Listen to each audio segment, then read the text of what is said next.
And I ain't hit no drop in a minute. No, I'm about my business. Rappers Got Podcast, episode 18. This is your host, Diggy Bailz Pagliacci. And today we're here to talk about building a home studio and the importance of building a home studio and not having to spend money that you don't have, and how it's possible to actually have a career and not have to spend a ridiculous amount of money going to a studio. And this is coming from an engineer who runs a studio and would like you to come to a studio. That's true. And man, let me tell you something. I am not the regular hip hop artist. I hate going to studios. I just feel like it's an uncomfortable situation for me.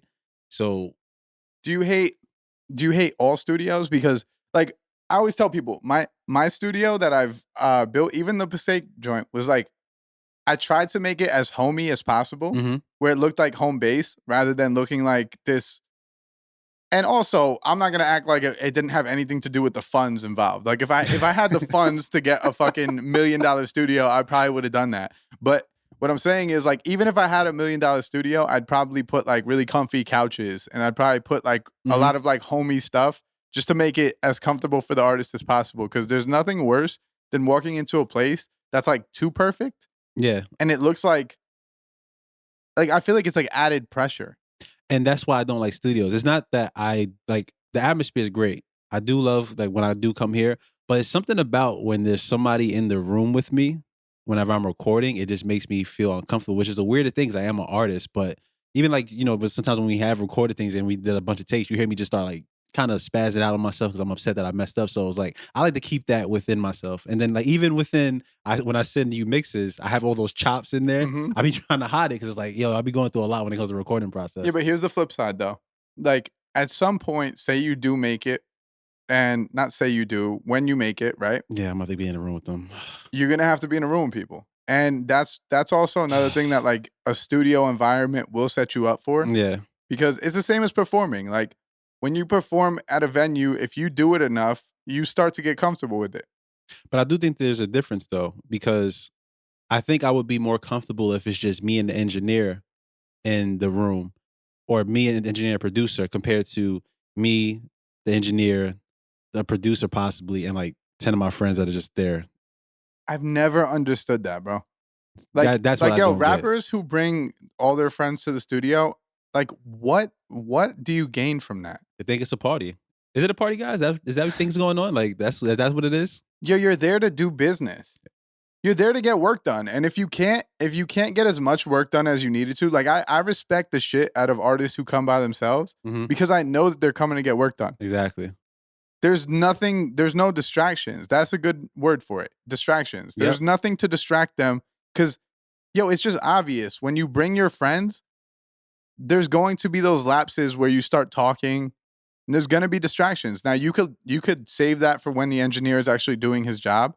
But at that point, he's trying to hear some shit and you guys are talking in the background. And on top of that, if you're going to bring your friends over, at least let them be some artists or something that's involved in music. Don't just be bringing like your regular homies to the studio, because I've done it. I'm never gonna say act like I haven't. I've done it. And I brung like, and then sometimes I bring like 3 different friend groups. You know, I got different friends groups. So I brought like 3 different people from my friend group. None of them really involved in music, and I'm having a time of my life in the studio recording and everything. I come out the booth and they're tired. They're on their phones. I don't see any enthusiasm. And then it starts making me like, am I doing something wrong in here? I think artists bring their friends thinking that they're also like showing off for them. Yeah. Like, look at what I'm doing. Like they're gonna be in there like, hyping you up. They don't give a fuck. They be sleep on the couch. Right.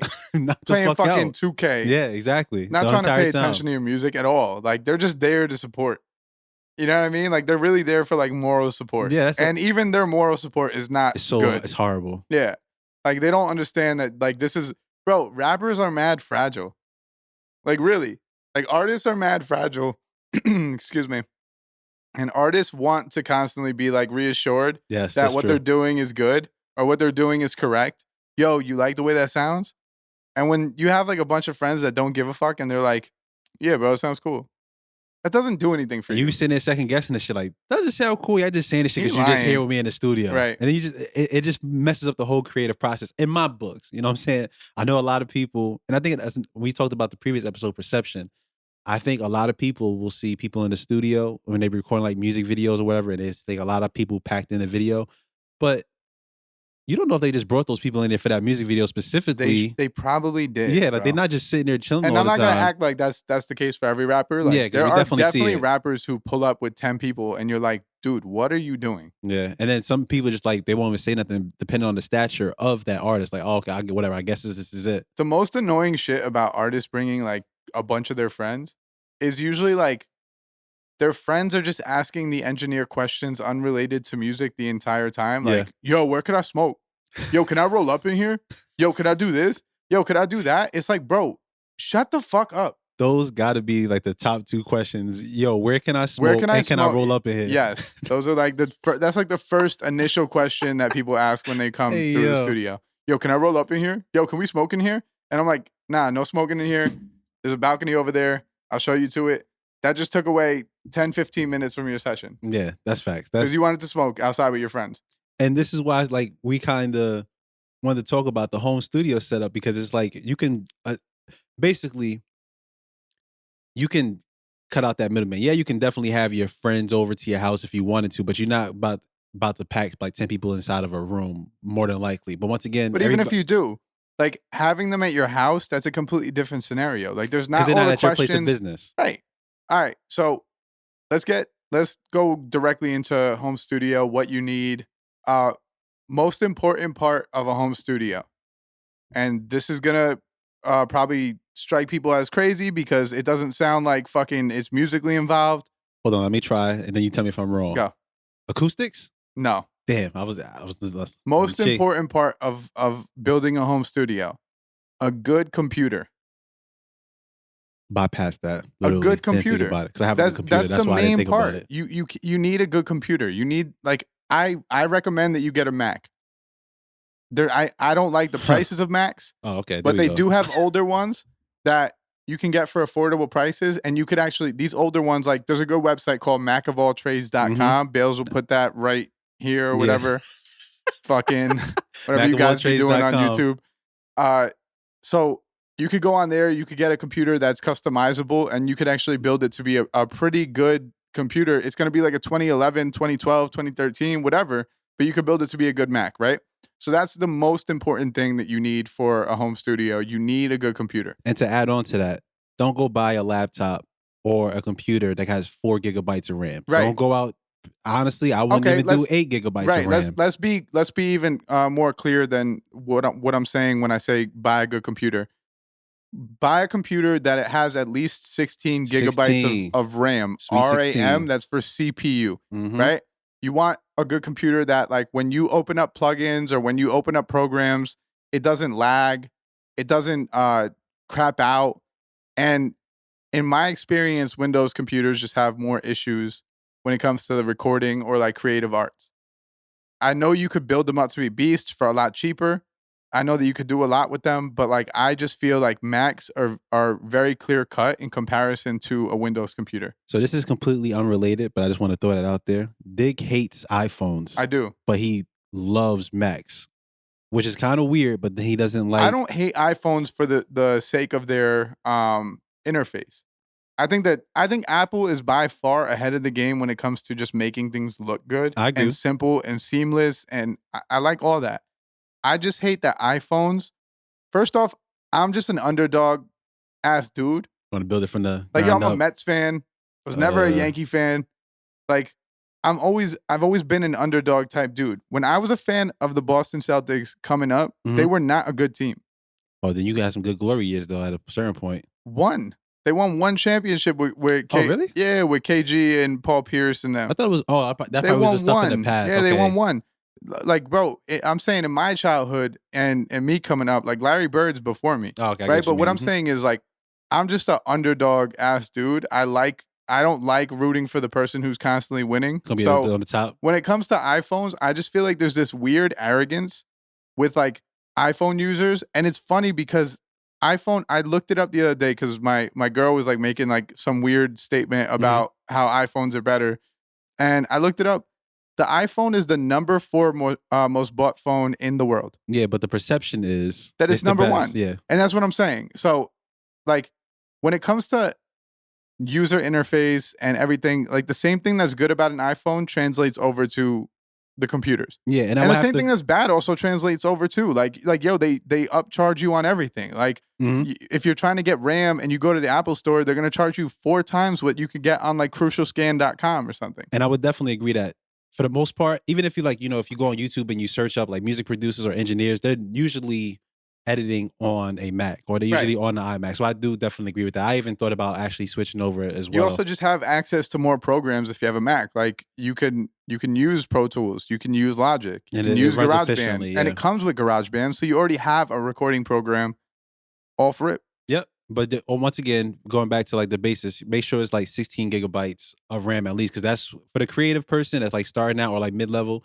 That's pretty much what you want. And the need. hard drive is not as important because you can get an external and just copy and paste stuff over. But if you could get a computer with like 16 gigs of RAM and like a terabyte hard drive or 2 terabyte hard drive, that's a good purchase. And it's going to be adequate for music creation. And then the i5, like the i5 or i7 processor, you can kind of put whatever processor in there, but I wouldn't go lower than the i5 or i7. I don't know what the AMD crossover is because I've used Intel all my life, but make sure that the processor is able to also handle those things. And if you're doing video or if you wanted to create your own, music videos, whatever the case may be, which ties in with the home studio, make sure you got a graphics card that's in there too. Like make sure that the computer is able to handle what you need to do now and what you're planning on doing in the future when the previous episode talked about the blueprint. Because you could get like a 4 gig MacBook and maybe you record 1 or 2 songs and you're like, oh no, it works fine.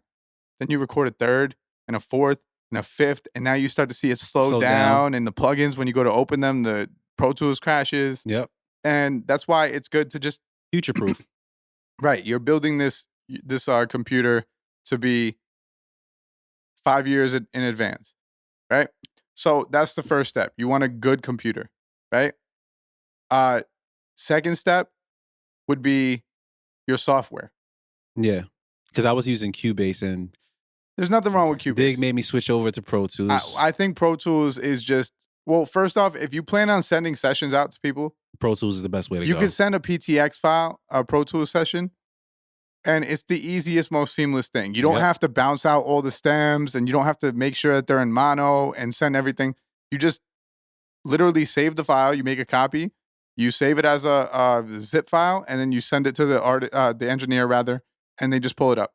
So just for the ease of use, Pro Tools is probably the best program, and Pro Tools is the program that's in most major studios. Yeah, it's like the number one music audio engineering. Except if you're in Europe.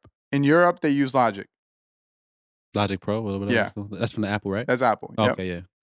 But yeah, so Pro Tools, if you get a MacBook or a Mac, you have Pro Tools that you could use. You have Logic, you have GarageBand. You could use FL Studio now. Pretty much all the good programs that you'd want. You better cop. Are for like Mac is compatible with. FL never used to be, but now it is. All right, cool. So you got your computer and you got a program. What's next? I would say, I would say a microphone, but before the microphone, after the microphone. What's most, but that's all about. In order to get that microphone in the computer, what do you have to use? You just lost me. A preamp? No, your interface. That's what I meant to say. Right, an interface. Yeah. Well, preamp is an interface, but so next you want a recording interface. And that was one of the things that when I first started working with engineers, but that I didn't know I needed, and it wasn't like really out there, like general information that an interface was needed. Like I was just taking those USB plug-in mics. They looked nice, and I would just plug them into the USB port, and I was recording like, oh, this is good for what it is. But there's a difference when you get that interface and you plug the actual microphone into that interface and then plug it into your computer. There's a complete sound difference. Like there's a quality difference. So this is what they don't tell you about those USB mics. So people see like a blue snowball or whatever, and they think, I could probably make that happen. Those mics are pretty good for when it comes to like voiceover work. They're not bad for when it comes to live streaming, stuff like that, to where you don't need a huge quality thing. But like if you're working on something that requires your voice being as clear as possible, you want to go with an interface because it's about the conversion within it. And every interface is different. So if you get a cheap interface, its converters might not be the greatest. And you might have latency.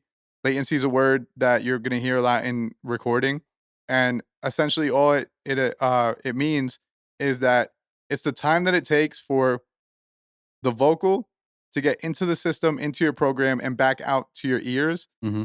And with a good interface and a good computer, there's going to be less latency, meaning that the second you say something into the mic, you're going to hear it.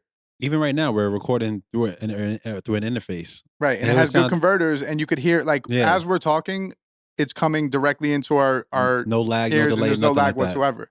With a bad interface, you're going to have more lag and you're going to experience stuff like that. So you get a good interface. And why I recommend getting an interface before you get a microphone is because without an interface, you can't use a microphone. Yep. So it doesn't matter if you have a microphone. You can't use it without the interface. And so the interface is the third most important step of that. Yeah, some of those called like the Steinberg UR22, which I think we're using right now, right? Yep. I have this that. Is, this is the UR44, but it's the same thing. I have the UR22 personally in my home studio. So if we're going to say, and it is like the Focusrite one too, I think it's called like a East or something. Well, no, that's the preamp. So the interfaces, like entry level interfaces, because I'm assuming that we're talking to more people that are entry level right now. Mm-hmm. So if you're going with an entry level interface, you're going to look at like your Focusrite Scarlett. Yeah, that's what I was talking about. That red box. You're going to look at your Steinberg UR22s, or they even have a UR12. Focusrite has a Focusrite Solo that is a one input. Mm-hmm. You're going to look at all these. These are the entry level ones. Even Solid State Logic, which makes those huge boards you see in studios, they now make an entry level one called the SSL2. I think I've seen that before too. And that's the one that I've been using. And what's cool about it is that it has some of the same circuitry as the bigger boards. So you get that analog sound going in. Compact. Right. It's just this tiny interface. As you step up, you're going to look at your like RME, like baby faces. You're going to look at your Apollo Twins. Mm-hmm. You're going to look at all those. And I would say to a young artist just starting out, when it comes to recording gear, if you can afford to go with the next step, whether it come to your microphone interface, program, whatever, go for it. Future proof. Because again, like you're not trying to upgrade. Like you want to get the stuff you need and you want to be able to use that for a lifetime. Yep. So in the past, I made the mistake, and it's not really a mistake. I didn't have money. So I would buy all the cheapest stuff that I could afford.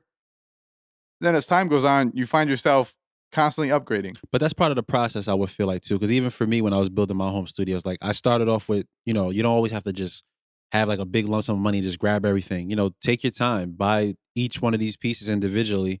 And as you start going on, and as you get better, and as you start getting more income for wherever it may be, you start adding on to those pieces, or you upgrade in certain areas. And so that's definitely like it's all within a part of the process. Yeah, but you also know how we are. Like, I'm the type of person where when I'm doing something, like for instance, all the posters at the studio, I moved into the old Passaic spot. I looked at the wall. I looked at the dimensions of the posters online, and I bought enough to literally cover the entire wall. Yeah. I bought couches. I bought literally everything, and I did this within the process of like 2 weeks. Because I was just like, I need to go. Like, I need to set this all up. Yeah, you're right. I do the same thing. Patience is good, but I know that for a lot of artists, you don't necessarily have it. So it's easier for you to just go and like, say you have 500, yo, what can 500 get me? Mm-hmm. But it's not in your best interest, is what we're trying to say. Like, if you can afford to get a better interface, and then you could wait till your next paycheck and you could afford to get a good mic, do that rather than getting a bunch of entry-level beginner stuff and then being like, damn, this doesn't sound good. Why does it sound so bad? Because that's exactly what happened with me. Like, I had basic things, and then as time went on, I had caught that Newman TLM 102, and I'm like, oh, I'm the wave. But that was before I think I didn't even have a interface at that, or I didn't have a preamp at that time, which is because the next thing you actually need. And I just had the interface. But then it's like, it sounded good, but once I got that TLM inside that preamp, oh baby. Well, before we go into preamp, your next thing, headphones. A lot of people are going to be recording in environments where they're not necessarily able to just blast music, and that's fine. Get a solid pair of headphones. You want Audio Technica ATH M50s. Yeah, You those ones want I got. you want AKG headphones. Oh, that's just those. You want Yamaha headphones. You want some type of good headphones. And what's important is that you want closed back headphones. A closed back headphone is basically going to keep all the sound in. Noise isolation is also another set of words that you want to look at, because when you're recording into a microphone and the beat is playing in your headphones, as little of the beat that reaches the microphone, the better. the better. Because You don't want that. Sometimes I have a bleed. Sometimes that Yeah, come out. and Oh, you might that's as well called turn bleed. it down. Yeah. Right, Like the that's called bleed. So headphone bleed is when the sound from your headphones leaks into the microphone, and it just makes the engineer's job harder. You could put this thing called a noise gate, which basically removes all the volume under a certain level. But from jump, it would just be better if you didn't have have that. it in there. Yep. You know what I mean? Like, I shouldn't have to fix your vocal. I should just have to work with a good vocal from the jump. So invest in a good pair of headphones. Good pair of headphones probably run you like $100, $150. Which is the crazy part about it, because you would think you see studio monitors, and then it's even funny, like the AKGs you was talking about. You look at a lot of times, or either on YouTube or like these artists, and you're like, "Yo, I got the same headphones as them." And it's like we're all kind of using the same industry stuff. It's like everybody's using the same thing. M50s by Audio Technica. They're like some of the top headphones that are out right now. They're, I think, $179, maybe somewhere around there. There's also these big gray fluffy headphones that you've probably seen on like a artist video or whatever, and those are called Bear Dynamics. Those are also really good ones. DT 770s, I think they'll run you $170, and then I think that the DT 990s run you like $250 or something like that.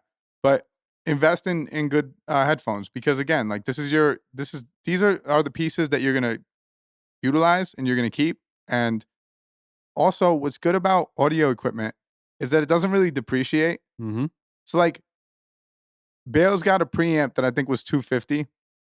I told him that I had the same preamp and I didn't really rock with it too much because I didn't think it worked with vocals too well. And I told him, like, if you were to sell that today, you could probably get $150 for it.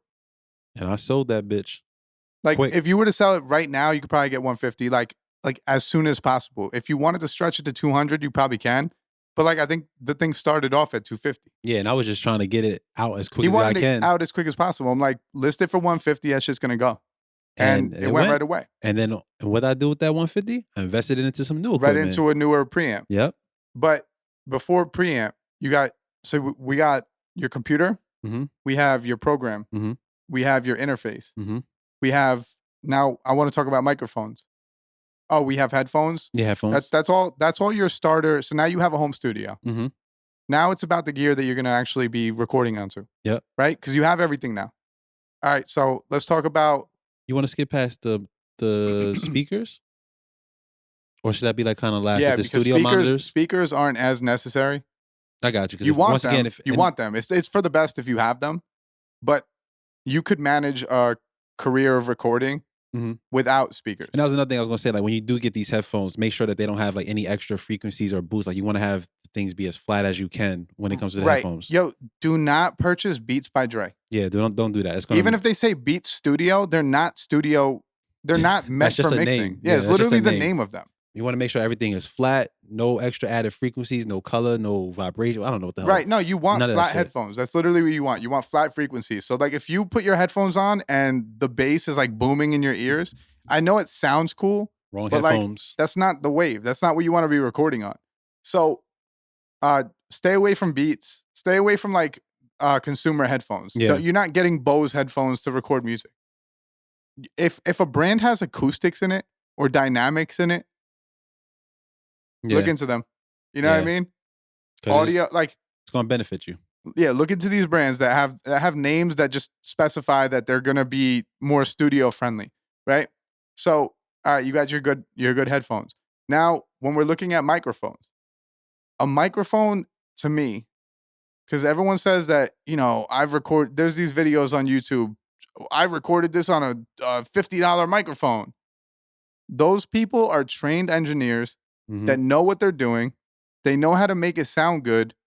And although you can send it out for mixing, I'm here to tell you, every time that someone sends me a vocal with a $50 mic or a $100 mic, it sounds like shit. Because it's misleading, because a regular regular person or regular artist does not have the same acoustics in the room, let's just say, or they just don't know how to technically record, where engineer or a person that's got some like actual experience, Yeah, and they know understanding how of the it. hell this shit works. You know Right. what I'm saying? So they know exactly like, all right, this is the problem with this microphone. This is what I have to avoid. Let me Exactly. put a high pass filter. They know the specs in and out. Right, right. This microphone has too much bass frequency, so let me put a high pass filter to negate that. And then I could, if you're a new kid coming up and you've never recorded before, you don't know any of this shit. So like cheaping out on a mic and then trying to fix it in post is not the way to go. Definitely So not. I would say that good microphones, like a good condenser mic, and that's another thing you have to know about. Condenser. The word condenser microphone. That's more of your studio microphone. They make dynamic microphones like the Shure SM7B that you can use for recording, but more or less you want to use a condenser microphone when it comes to recording vocals, right? So a good recording microphone, I want to say starts around $300. Yep. Because I've actually had a few. I've had the Audio Technicas, like the AT2020, both USB and probably AT2020 is regularly. not a bad mic either. Yeah, I had a USB and regular, I think. Right. So did I. I had the same thing. That's probably like a good starter, honestly. It's a good starter mic, but again, we're trying to get past starter stuff and get you into this is your home studio that you can utilize for the rest of however long you want to do this for. Yeah. Right? So the Rode NT1A, that one I believe goes for around $200. Very, very good starter mic. $200, right? Past that and around that, there's not many good mics that are around that price range. Yeah, because then after that, you're looking at probably anywhere between like $800 to $1,000. I think Audio Technica makes a 2035, 2040. They make all these different ones that are pretty good microphones. But if you get past that $300 range, you're just open to a lot more choices of good microphones. Yeah. You know what I'm saying? And you could get lost too, because not every microphone is suited or best used for what you may think it is for. Like you got to actually, there's even like, you know, when I was doing research for like buying microphones, there's like different cardio patterns and weird shit that they use. Yeah, so you have different dynamic like you have different patterns, and basically these patterns are just telling you like there's certain mics where you could record from both sides of the mic. Yeah. So if you wanted to have like certain instruments playing, or you wanted to have a conversation with someone where you did a podcast, you want the mic in between both you guys, you could do that, right?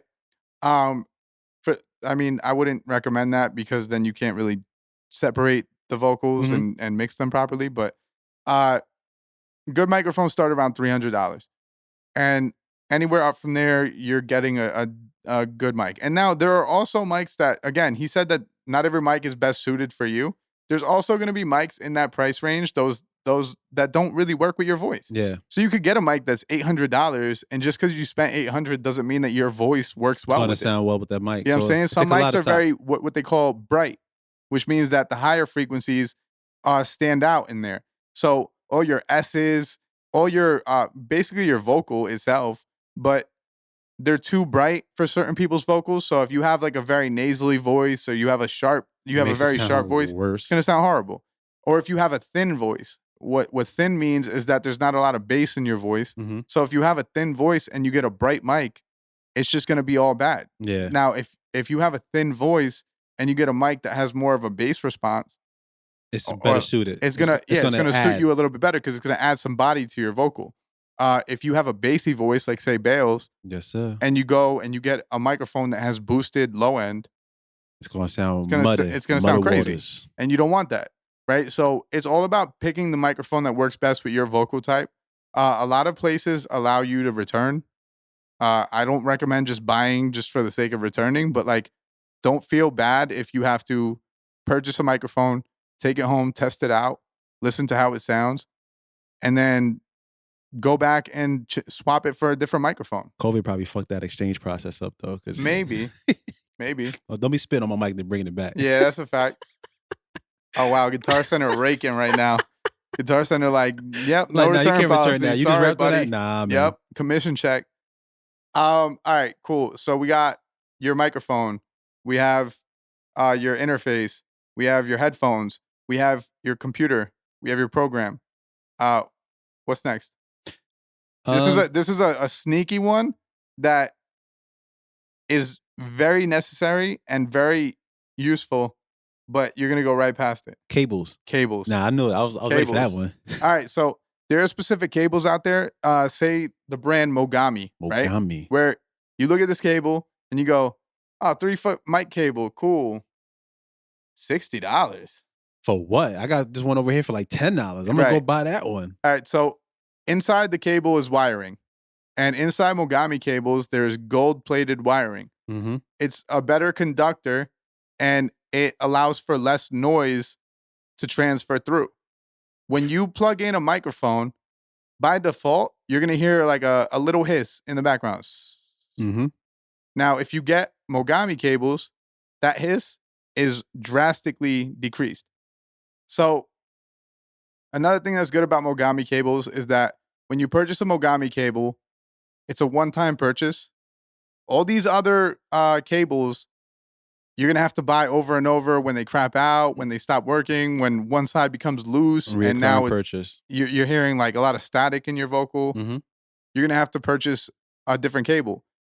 Mogami is lifetime warranty. So when one of these cables goes out, you bring it back to the store you bought it from, and they just give you a new one. So my selling point when I used to be at Guitar Center was literally, you buy this one time.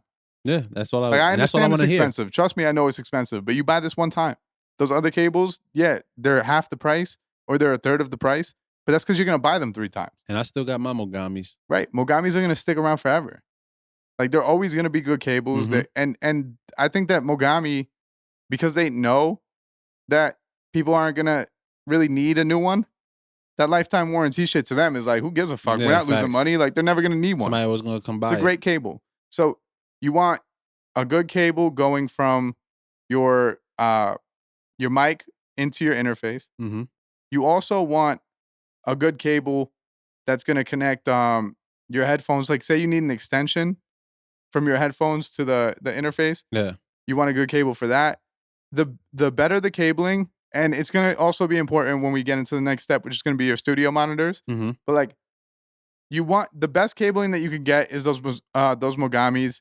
And if you could get all Mogami cables, you're going to have less issues. There's going to be one less problem that you have to deal with going forward. And everything translates a little bit better. Like, if you think about it, these are all pieces that are connected, and only how they are connected is through the actual cables. So if you cheap out on the cables, like what you you're said before, cheaping out on the transfer. Exactly. So you don't want to cheap out on that transfer. You want to make sure that you got the cleanest transfer ever, and don't also leave your interface on top of your what the hell is this shit called? Preamp? Like, No, not your preamp. Like, Bailz had his interface on his speaker, on his studio monitors. Yeah, the frequencies. And basically, I don't recommend that because your microphone is plugged directly into your interface. Mm-hmm. And if you go with a cell phone next to a studio monitor, you'll hear RF frequencies pick up. That right. And when you start to hear that, that's all transferring through everything that's around. Now, inside that interface is going to be cables and wires. You don't want to give the chance that there's going to be something transferring, like RF frequencies transferring from your studio monitors into your interface. Yep. And it might not be happening, but you just avoid it if you can. Right. Yeah. So next step is your studio monitors. And once again, they should be flat. Same thing about the headphones, flat frequencies. And there's certain, like, because I know you got those are Yamahas. Yeah, you have the Yamahas too. Yeah, right? I have the Yamahas too. So like, there's those things. There's things in the back where you can adjust to like your room setting, depending on what kind of room you're in. But for the most part, you want those to be flat too, because at that point you want to hear it for what it is. Because later when you send it to mixing, whatever, when we talked about the previous episode, that's when all those other frequencies and everything gets added. So you want that to sound as flat as you can, or not have as much random stuff in there before it gets sent to the engineer. It's also because, say you buy like KRKs are known to have like a little bit higher bass response. Those are Rockets. Yeah. Like that? Uh-huh. So when you buy something like that, everything sounds heightened. Like, it sounds better. It's the same concept with Beats headphones. Yeah. You're not getting what the actual song sounds like. You're getting like an EQ'd version that's enhanced. And so everything sounds better. And then when you play it in the car, you go, why does it not sound like it sounded on these speakers? And now, on the flip side, something that you play on these Yamahas, like if you're making a beat on Yamahas and you overcompensate for the bass because Mhm. there's no bass, now Mm. you're gonna take it in the car and the bass is gonna be way too heavy. Boom. So Yeah. it works both ways. If you have speakers that are too flat, you really have to know how to listen Mhm. because it's really easy to add too much bass and make mistakes like that, especially when you're new to mixing and you don't understand that like your favorite record out there doesn't have the craziest bass in the world. Yeah. Like even when a song drops and you go, yo, this shit's hitting, like the bass is at a clean level. It's not overpowering. You can hear the vocal. People want their bass so heavy that like their vocal dips out the entire verse. Yeah. The older I get, I think I'm starting to hate bass. I don't know. Bro, I used to have a sound system in my car and I was the dude driving down the street. Boom, Dun, boom, dun, yeah. boom. I don't need that no more. So I hate guys like you. Like it doesn't, I mean, it's It's too much cool when you're rumbling. 18, Yeah, bro. When it's you're a too much 30-year-old rumbling, man, like it doesn't look cool. You know what Nah. I'm saying? Like you just look like an asshole. We ain't that old yet though. I'm not there yet, but I'm close.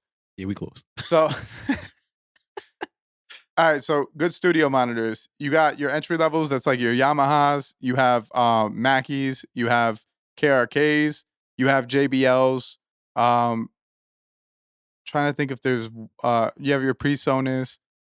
There's a couple that you could get for around $300 for the pair. Yeah, that's what I started. I started on PreSonus, like the 5.5 size ones. Uh-huh. I love those speakers too, but then once again, PreSonus aren't terrible. I But wanted to grow up, and I was like, let me get the Yamahas, and I didn't want to go with the Rockets. Cause like, I feel like it's probably overhyped, or what you people just should all not going to do, it. what you should not do is go and purchase a pair of speakers that connect to each other and have RCA outputs Whoa.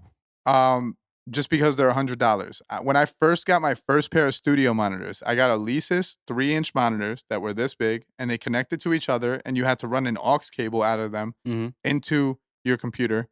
And that's just not how you do things. Yeah.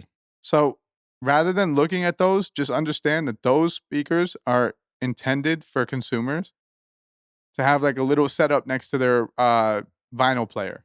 And you know what I'm thinking about too? I'm trying to think like in my head like an overall price. It's kind of hard to say overall price of what you should spend, but honestly, it's 2021. For the most part, I assume that everybody has kind of a computer or like a computer that has some type of power to handle a lot of these programs. So that's probably like one expense that's probably taken out the way. You probably don't have a 16 gigabyte one, but once again, if you could work with 8 gigabytes, if that's what you got, that's what you got. Like a ballpark figure, like how much would you think? Like a ballpark figure, like if you already have a computer, for you to get a nice, decent setup, how much would you spend? Me or if I'm a kid? If you're somebody that's coming up. If you are someone coming up and you could figure out a way to save up $1,000, you will have good equipment. Shit, I was saying like 2 or 3 grand in my head. But that's probably because I'm looking at it already as like I'm trying to get that mid level Right, close you're to the talking high about level. you're talking already. about high preamps, you're talking about compressors, you're talking about all these things that's not necessarily needed for an entry level setup. So if you could save $1,000, you could walk into a Guitar Center and say, "Hey, I have $1,000. I'm trying to build a home studio," and they will give you very respectable gear. Mhm. They'll give you gear that actually will work, and you'll be able to utilize that to make quality records. I've done way more for way less when I used to work at Guitar Center, and people would come in with 500. Hey, what can I get for 500?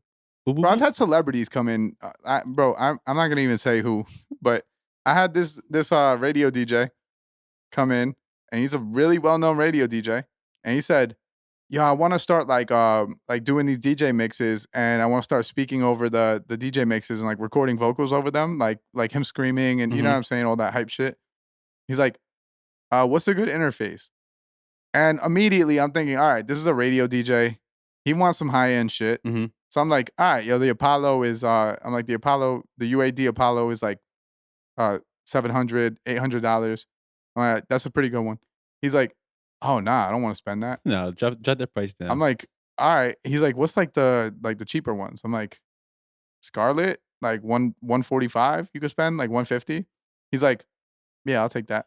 I mean, when you think that your entertainers really be out here splurging and spending money, you would never know until you worked at a place like probably like the Guitar Center or Best Buy. Because that's when you start seeing these celebrities come in and then you're like, oh, you trying to sell them the highest thing. Dog, and they be like, nah, I'm not looking for that. I've met producers that I know have hits with Drake, and they've come in and bought KRK Rockets. That's how it be. These guys are not spending the money that you think they're spending. That's how it be. Now, if you're trying to run a studio or build a home studio, is different than being a producer needing some speakers and a dope laptop, and you can make some shit happen out of it. Because what they're also not telling you is that a lot of these producers are sending their music out to get mixed. So they don't necessarily have to do that part. All they have to do is make the vibe. And then when they make the vibe, they send it out. And it's going to sound how it sounds when the engineer is done with it. But if you're trying to be a rapper and you're trying to record vocals and your intention is to either one day mix them or send them out for mixing, you want to make sure that you have good gear so you could have clarity and your vocals are always going to sound great. Beyond that, we talked about studio monitors. I think the last few things that we probably would need is just something like the Altron, as far as like some type of acoustic equipment to be able to handle the reflections. Okay, yeah. So let's talk about acoustics.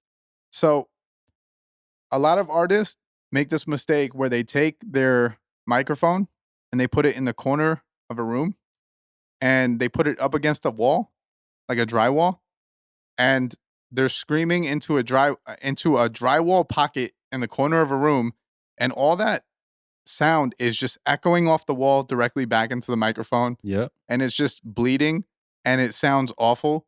And it makes your vocal sound, it makes it very hard for the engineers to do anything. Now they make software that you could like de-reverb and stuff like that, but it's very difficult to fix a vocal that has that much reverb smacking around on it.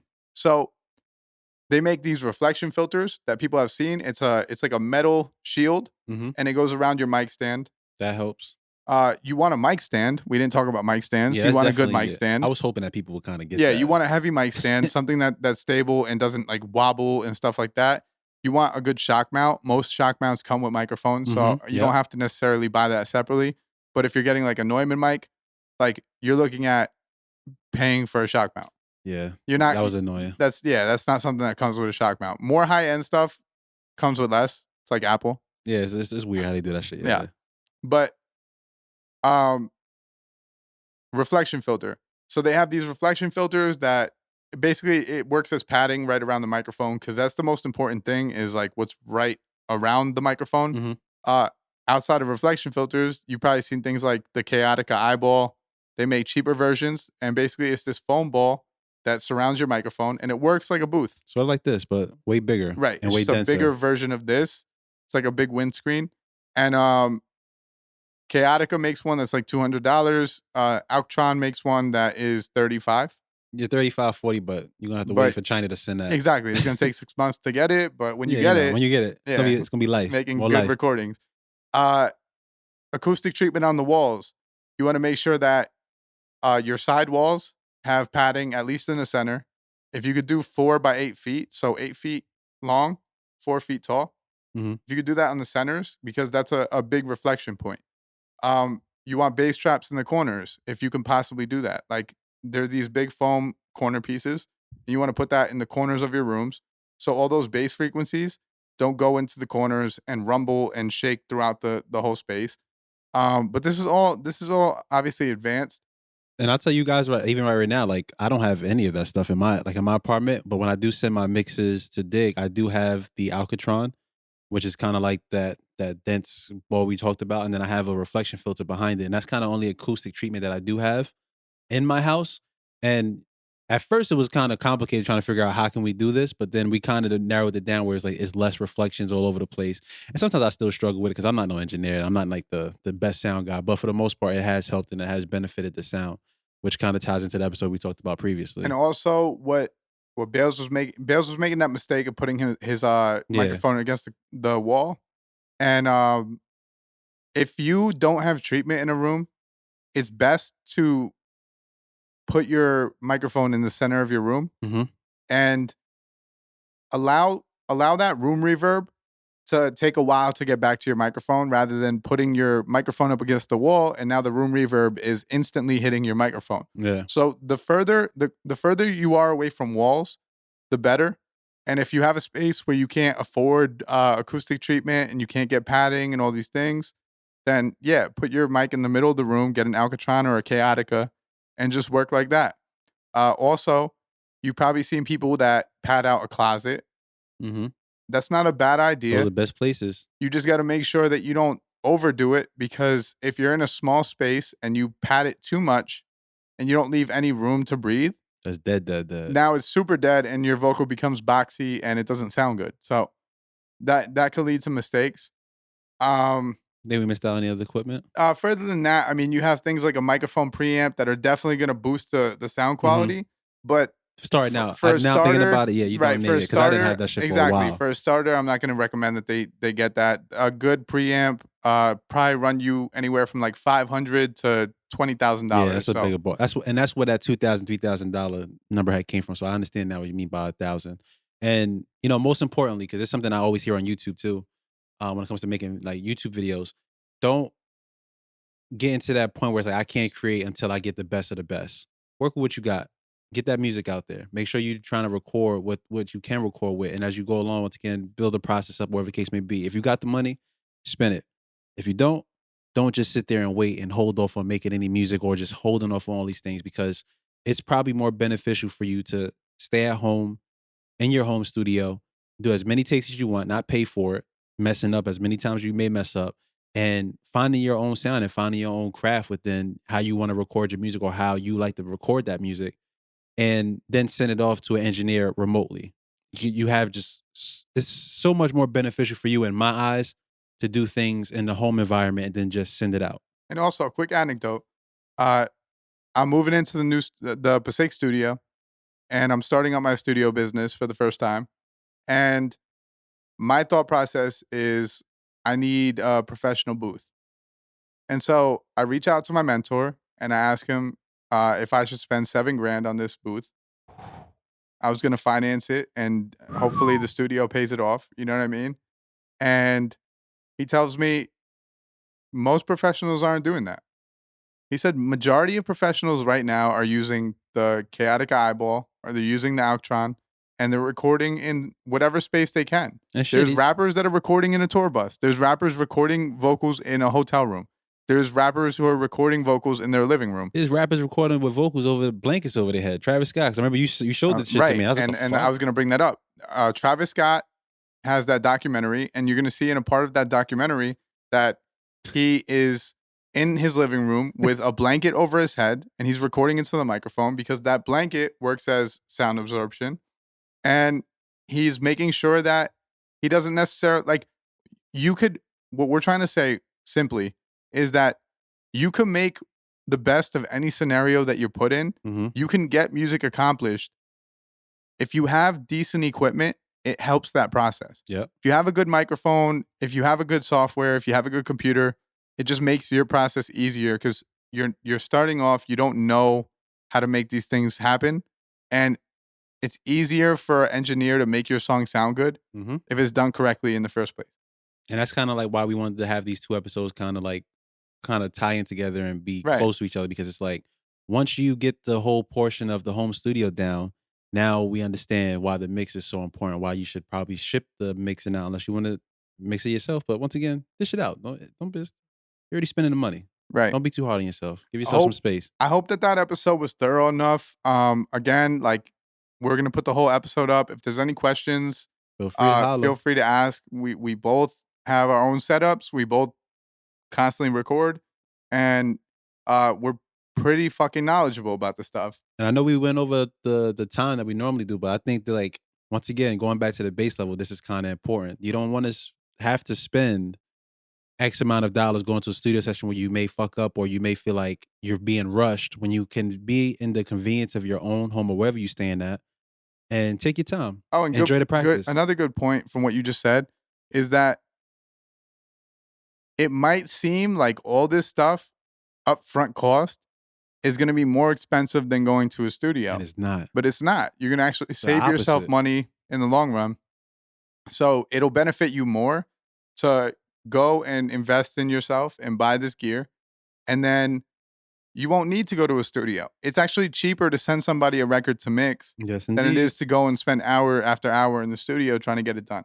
So save yourself some money in the long run. There's engineers all over the place that accept freelance sessions Mhm. where they're going to take your song and mix it from a remote location, and they'll be able to do that. So invest in the gear, invest in your career as an artist, and trust me, it's going to pay off in the long run. And every dollar you save is going to be beneficial, whether it go to marketing, whether it go to Mhm. whatever. But like you'll have more money Dishing out money to spend. elsewhere. Right. You taking Bitcoin yet as a payment? I would love to take Bitcoin. I would love to take Bitcoin, but I don't think any artist is really paying in Bitcoin Just thought yet. I ask. Yeah, that would be Just see if- beautiful. Though. I would take Bitcoin. I wouldn't mind it. Maybe we should start something like One Bitcoin. one Bitcoin. Oh no, but yeah, probably not a Bitcoin thing. That's a lot. How much for this mix? $50,000. Or one Bitcoin. One Bitcoin. That's facts. All right, We'll guys. see. Rappers Got Podcast. We are signing out. This is Diggy Metro. Bailz Pagliacci. Peace out, guys. One.